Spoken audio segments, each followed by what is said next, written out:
Hey everybody, I'm Jennifer Stapleton. I'm one of the founders of Fire Bliss Creative, and I'm here this afternoon with Nikki Brooks. Nikki Brooks is the first artist we started really pursuing when we dreamed up Fire and Bliss. And so she's a multidisciplinary artist based in Maryland. And she agreed to just come on this afternoon. We're just going to chat a little bit, talk about what she's creating and sort of her process and anything else Nikki wants to talk about. Just, we're just talking. Exactly. That's the way I see it. We're just Yeah. talking. Yeah. So So I, we, so we I, started recording because you were telling me about kind of where you are in the art world and and where you are in creation, how it is for you these days.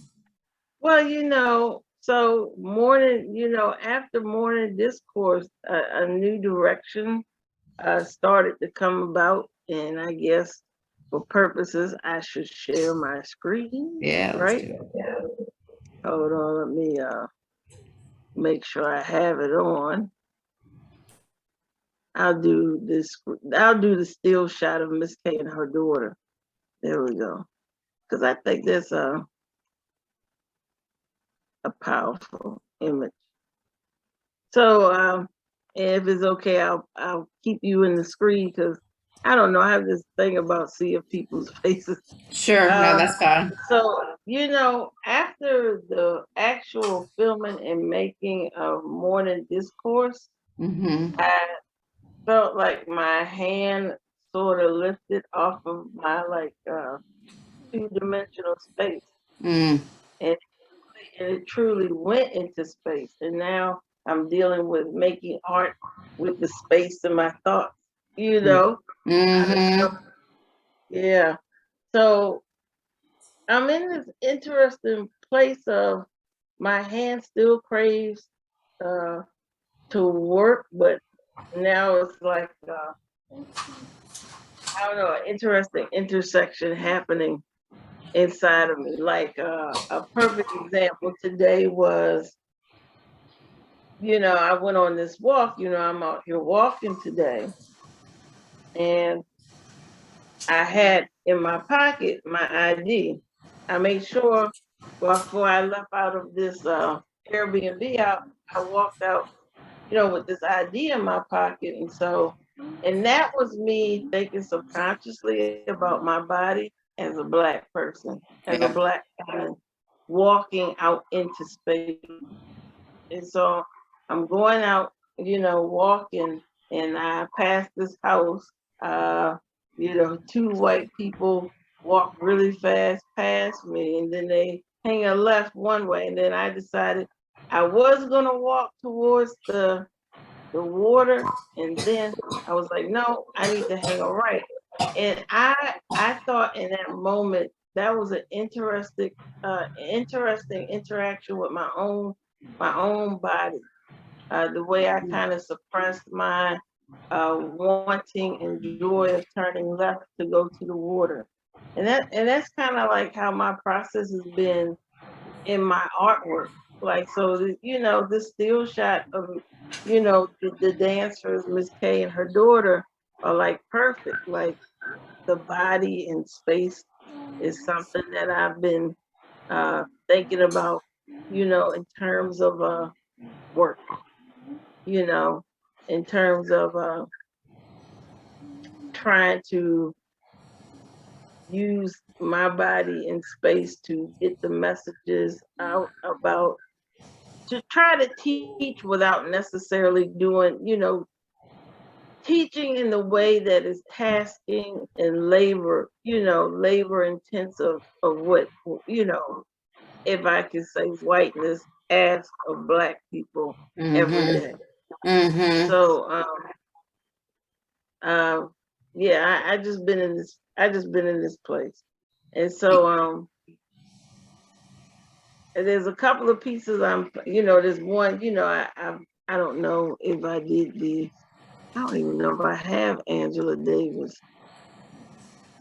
So, I kind of still work in my installation Mm-hmm. train of mine, this, Ghost is watching. To me, that is like one of my most powerful installations because it's like the first time I actually just truly stepped out in a kind of Fred Wilson-like way Yeah. and interact with nothing but materials. Even though those crosses I made and built, and the lettering I made and created myself, but it was like, it wasn't like this flat two-dimensional canvas. Mm-hmm. So space has always been, since Micah, one thing that I have loved to explore, because I think the body in space is important. Tell me And about this one, so, Nikki. So I got to watch Morning Discourse with you all, which for folks who don't know, this is a film that Nikki created. We can put a link to it here. But this installation that you're talking about, I haven't seen that one. Tell me about it. oh, you talking about the Ghost of Watching? Yeah. So Uh-huh. this one is this installation is currently up at the Banneker Douglas, but the Banneker Douglas is not up. Chanel Compton, the executive director, um, we did this amazing Black Vote mural project, Mm. and then a month later, the pandemic struck, so everything shut down. So yes, this piece is still sitting up in the Banneker Douglas Museum. Um, I don't know when we're going to get the chance to deinstall because they haven't opened. But the reason why I did the Ghost of Watching was because the art show, the Black Vote Mural Project, was not only talking about the power of Black votes, but it also was paying homage to the centennial of the women's suffrage movement. Mm-hmm. So, again, being a Black woman, uh, and a Black person, African American person, uh, I again thought about my own personal body and space. And then another contributing factor to the way I work is mainly uh, I kind of hear the voice of my mom Mm. a lot. The things that she would say, I just look back and I'm like, God, I was just so, I don't know if I was naive, but maybe I was a kid believing in something else. Maybe I was a kid that was, here, when you go to church, you hear this one version of God, and then when you go into space, you see the politics that people play with God. How about that? I'll say that. Mm-hmm. Um, you know, because it's not God play to me, not playing with anyone. It's the way people play with God and try to invert this politics on him or her Mm-hmm. or they that has Mm-hmm. nothing with them. So I thought about that. I thought about Black women in the trans community, transgender community, that often get left out of this conversation when it comes to the conversation of suffrage. Mm-hmm. Marsha P. Johnson.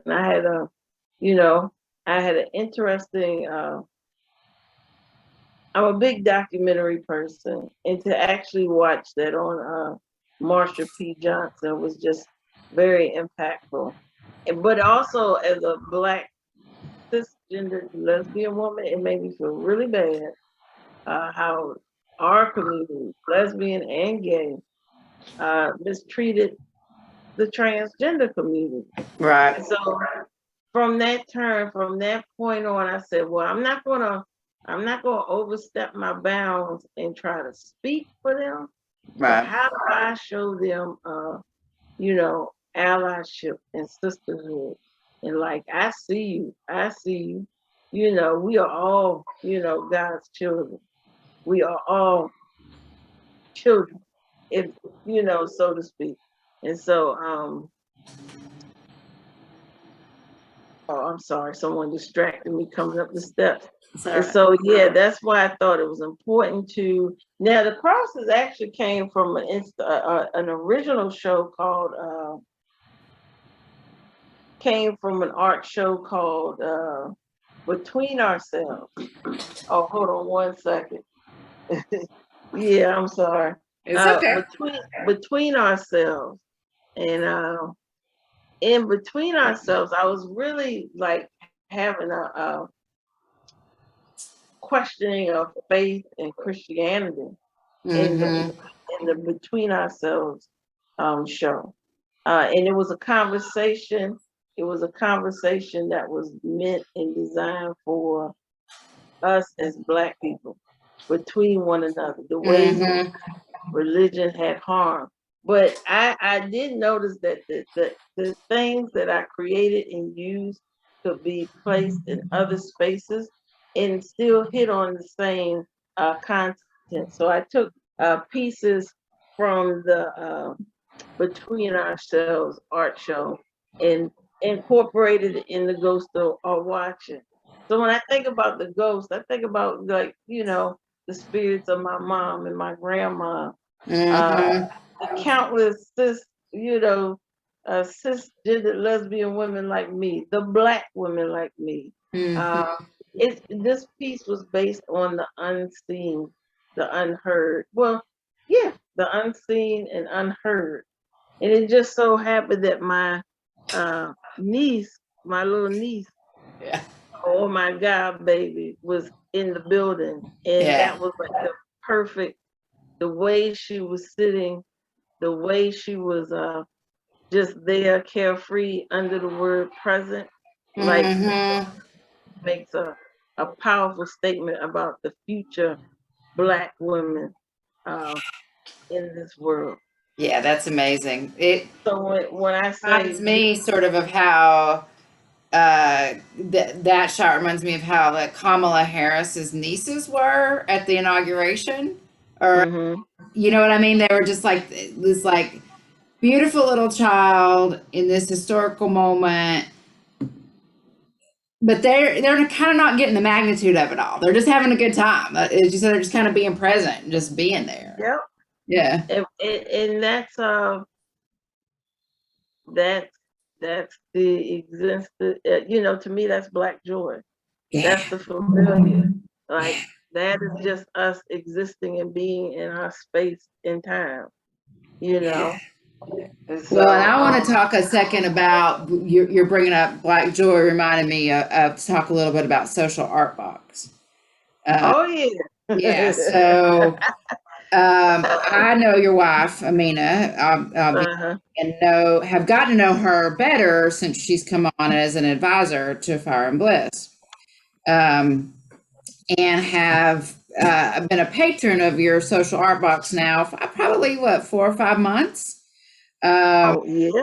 Yeah, and so for folks that don't know, Nikki and her wife, and I'll tell the story, and then you tell me if I get it wrong because I'm telling it the way I mean Mm-hmm. it, which is that after George Floyd was murdered, a lot of people came to you all and said, "What should I do?" You know, as white people came to you all and said, like, "What should I do? How do I help? How do I be an ally? Whatever." And you had a lot of conversations, but Amina says that eventually you got where, like, you know what? If I'm going to keep teaching you, you're going to pay me, which I think is right. You know, like white people are always asking Black people, how do we fix this? Well, there's a lot of ways, some of them being reparations, and that has to do with money. Um, Yeah. so, like, as you're creating the Social Art Box content, I've got some of it here that I keep in my studio. This one just came in this month. Oh, good, you got it. Yeah, I just got it. Got it yesterday. It's on the prison pipeline and on police brutality. And Uh-huh. as you're, how does that content get created? I'm thinking about you, especially like as an artist. Like, um, how is that born for you every month? Oh my God. Nothing is new. As my mom said, nothing is new under the sun. This is Mm-hmm. stuff that I've always said in my work. Mm-hmm. Um, I'm trying to get my artist talk. I know y'all like looking at my personal pictures, but I'm like, Fun. it is so important to show that this kind of work is nothing new under the sun for me. And like, if you look like at this, I was, so one thing about Micah is I started coming off the wall and into space. And so this Mm-hmm. was a brewing issue. This was a brewing issue about, why do I have to come out and tell you how this hurts? Why don't I just use my practice to show you how this hurts?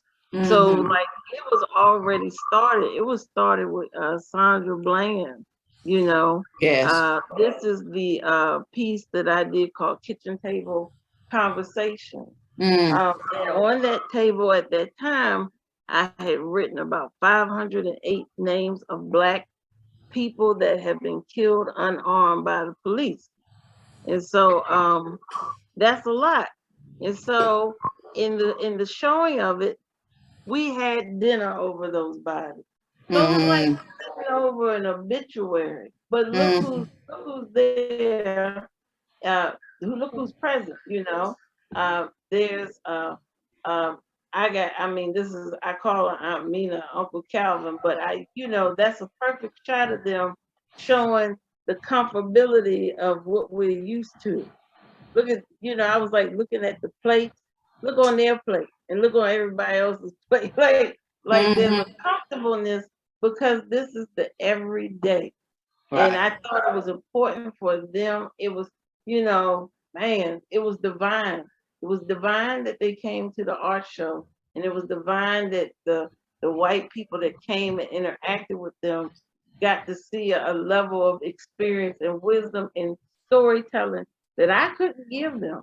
But it was Mm-hmm. familiar because Miss France is from Philly, Uncle Calvin's from originally from I think North Carolina, and so it was important that you know this piece was made so that if wisdom wanted to sit at this table and tell this, you know, not necessarily how I'm not going to teach you how to fix it, but I'm going to tell you this is nothing new under the sun. And so it just, George Floyd George Floyd was a boiling point. It was just a boiling point Right. because my practice had always been trying to use the outside audience to teach, to show people like, and that's the hair politic piece that I always Mm-hmm. change up. But I was always trying to use. I'm always trying to use not just two-dimensional surfaces, but like objects like the phone. This is a piece I did with Anderson Funk, and he used his engineering geniuses to put a sound piece in the telephone so that when you pick it up, it plays.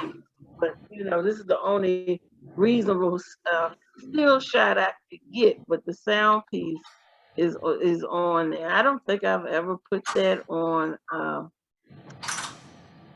I don't think I ever put that on YouTube, but the Lord's House was another piece I did. So these conversations were always brewing, and I could just let that play because so the social art box comes from all of these things.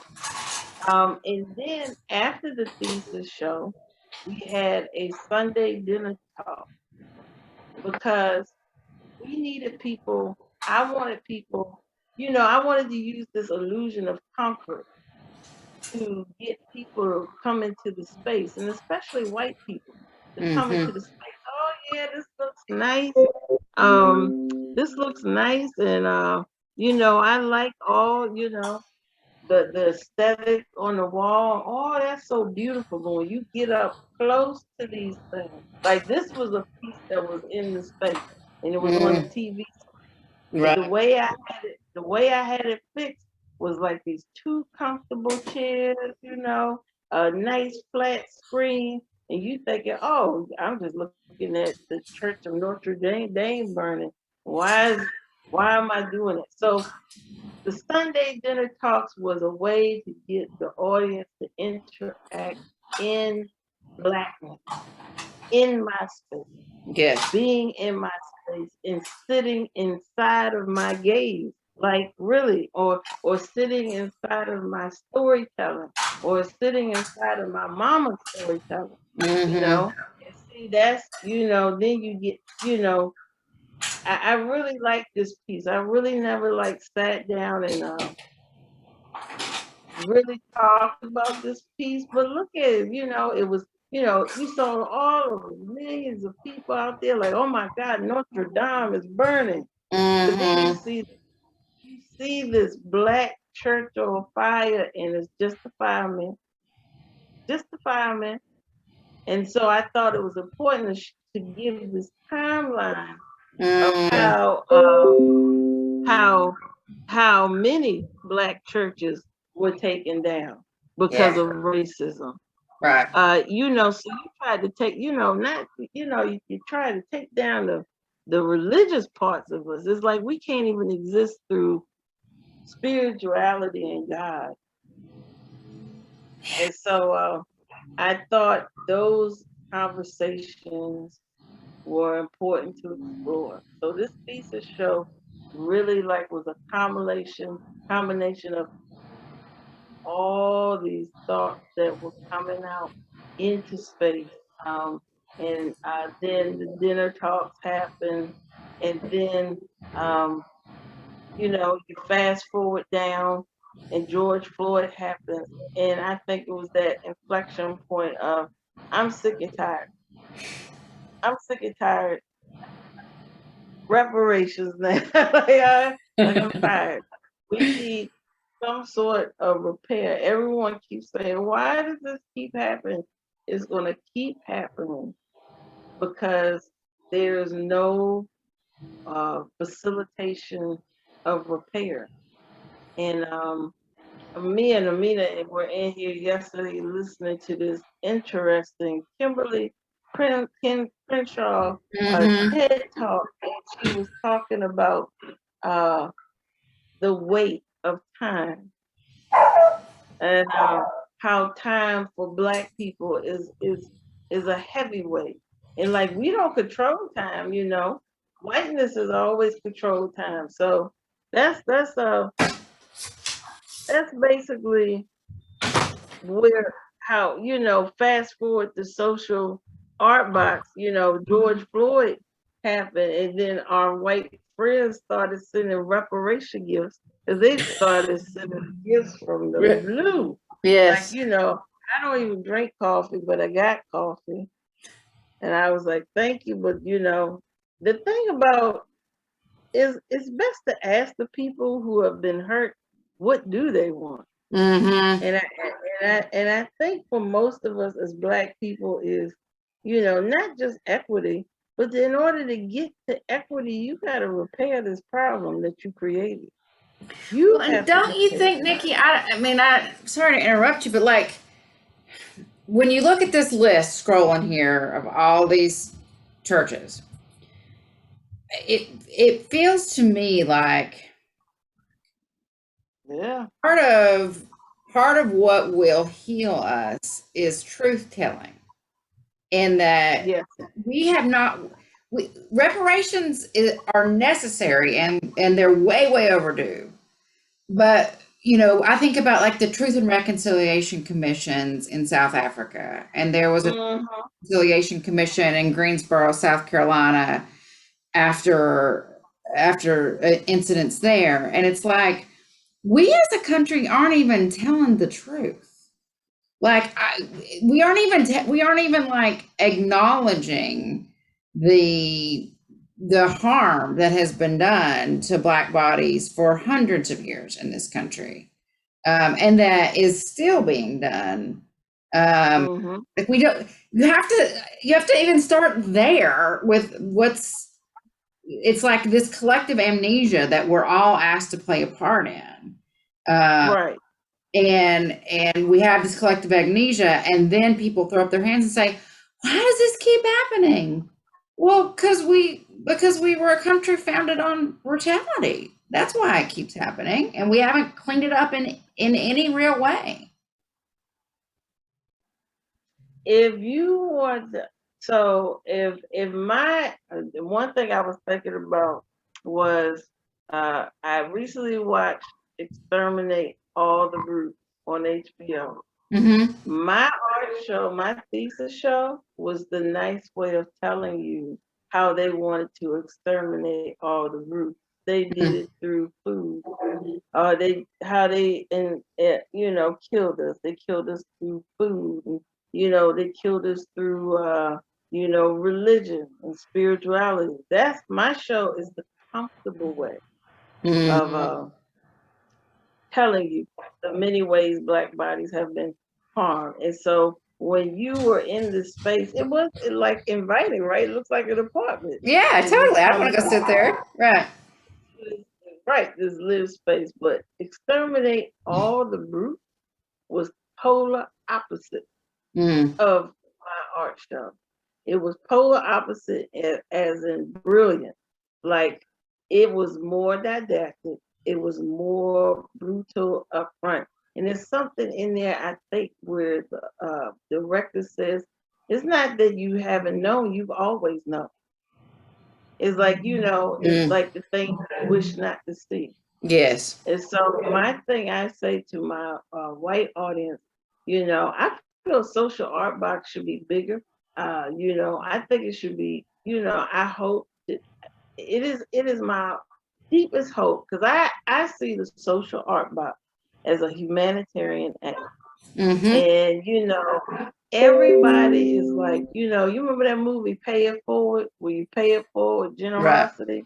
Yes. Social art about to be something that you pay it forward with truth telling and lament. Mm-hmm. But it cannot come from Black people. Right. That's why I think it would be it's a profound movement. I don't even see that. I mean, the social art box has its materials in space, but the ideology behind it really is, to me, when Amena does it and gives her heart and soul, is profound. Mm-hmm. Uh, and I think it's so important that as each white person gets this Christmas gift of Black labor, Mm-hmm. is to really go out there as if you would voting booth, registration booth Mm. style. Same way you knocked on doors to get our votes, to solicit votes, is that I feel the social art box should be put out in space just like that. It comes to the Tea Party or, comes to social events. Because as long, you know, there's a comfort in it that whiteness gets to have that Black people do not. Yep. And I just showed you, I literally put my license in my pocket to go for a walk. A Yep. walk. Do you have to put your ID in your pocket to go for a walk? Right. Well, and I noticed Right. like So, my neighbors, we live in a multiracial neighborhood, and like our town passed an ordinance that you need to wear masks outside. mm-hmm. We can get into coronavirus and whether or not you really need to wear masks outside. When I go outside, I carry a mask in my pocket because it's like the law. And if I came within 6 feet of somebody, I'd put my mask on. My neighbors that are Black do not leave their house without their mask on because that's the law. And it's like, Yeah. it's not, and I mean, it hit me. I was like, why are they coming over here with their mask on? And I was like, oh, that's my privilege. That's like, I can just flout that law a little bit because it's a silly kind of law. They can't flout that law. But you want to hear the crazy part? When it first came out, I also felt the anxiety that Black people felt because they had to put on the mask. Mm. Oh, right. So Because Black people don't wear masks out in public, surveillance, right? Yeah, surveillance is like a huge thing with Black people, and like right. the fact that now I have the color to cover my identity. You just know now you truly. That's where you can see. That's where you saw the truest instances of profiling, racial profiling, Mm-hmm. and like the mask. now you're masking Blackness. And now that really gives them the power to say, hey, show me your ID. Yep. You see what I'm saying? So I Yes. felt that anxiety when it first came down. But it's the fact that Black people had to debate with that duality, right? They had to debate with it like something that is life-saving, you Yes. know? Yes. And, you know, rest in peace those that forfeit mask wearing for that sole purpose, you know. Um, but there's a duality, like, and that's the word to describe today. I felt surveilled when I was walking, and it was playing in my mind like, as I was walking down the strip, you know, if the cop car approaches me from the back, you know, how do I politely turn around without doing the wrong thing?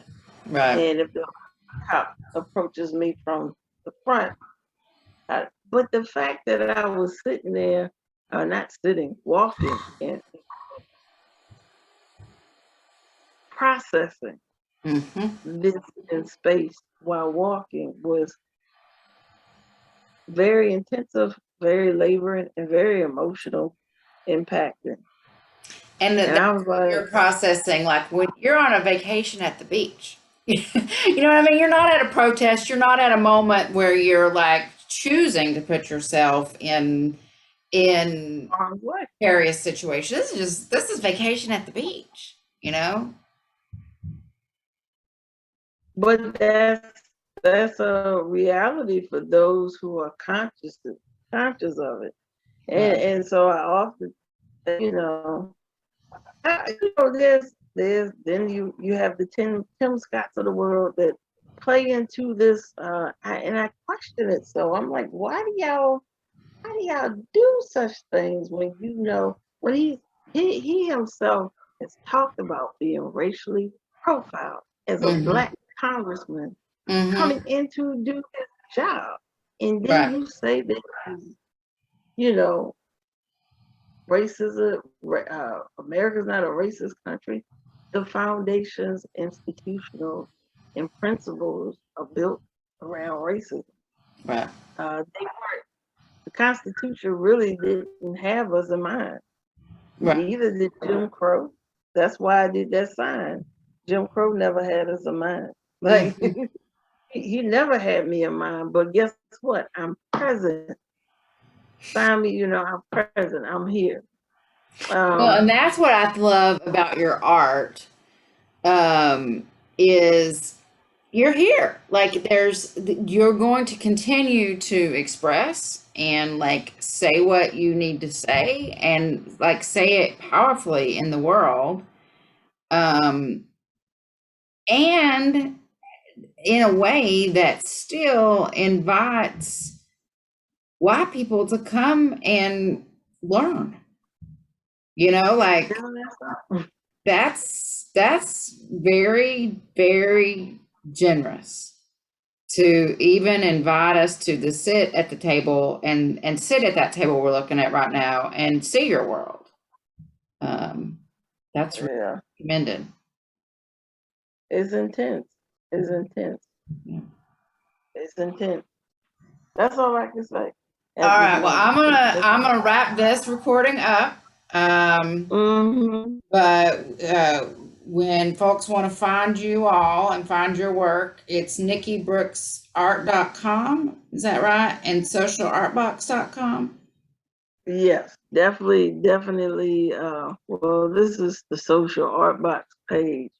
So just a quick spiel. I hope I explained Social Art Box in a way that made sense, but I wanted to also say, you know, if you're interested in, you know, making this a humanitarian effort, get involved. Join the Social Art Box.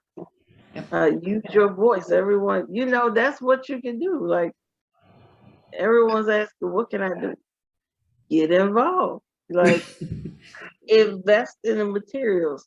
it is, yes, a reparation sort, for, you know, uh, us, but you also give us another way to put those resources back out into space, to other Black organizations, to other Black people. So, you know, people know about investing. When you plant a seed and you invest in that seed and you grow in that seed and you expand, you reap the benefits of that seed. But your biggest earthly reward is knowing that before I left, when you get, he said, well, who was that? John Lewis or his friend? Said, when you get to the gates of heavens and they ask you, what would you say to them? What would you tell the angels? How you perform here on earth? What was your humanitarian act that's going to allow me to get you through these gates? So I don't know. People just need to see the humanitarian in these things. The humanity in these. To me, this is a humanitarian act.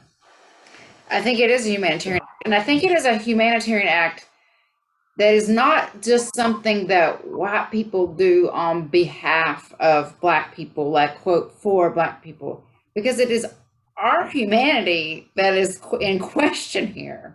If you can be a white person and exist in the world as it is and either choose willful ignorance or not be ignorant, actually see what's happening and choose to continue to participate in that system without trying to change it, it's the white person's humanity that's in question, and it is the Black people's lives that are being taken. Yeah. Yeah. Yeah. Yeah. Awesome. That's all. Nikki, for the time. I appreciate it. I'm gonna pause the recording now. Yeah.